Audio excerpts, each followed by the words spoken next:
हेर्नुहोस् है साथीहरू, यहाँ मेरो चाहिँ पुरानो पैसाहरू, यो पुरानो सिक्काहरू हेर्नु नि यहाँ। बुढोले काम छैन यो पैसा, अक्षर पनि देख्दैन। यो कहिले कहिलेको पैसा कसरी राखेँ भन्नुभयो। अनि मैले यसो आइडिया लाएर यहाँ टिकटकतिर देखेर यसरी सफा गरेर हेरेको।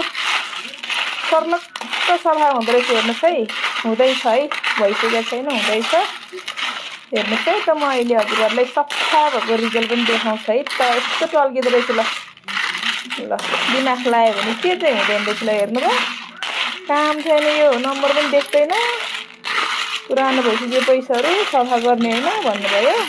ल हेर्नु है त, अहिले म चलक्क टल्किएको रिजल्ट हजुरहरूलाई देखाउँछु है त साथीहरू।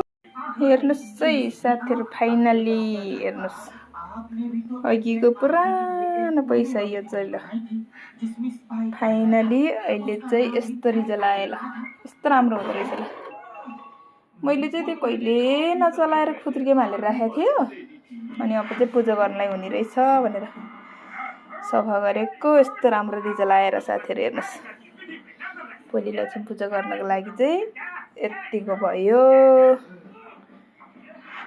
ठिक छ ल साथीहरू, पुरानो पैसाहरू छ भने चाहिँ नफाल्नु होला। यस्तो राम्रो हुँदो रहेछ। ल सफा गऱ्यो भने सबै कुरो हुँदो रहेछ है।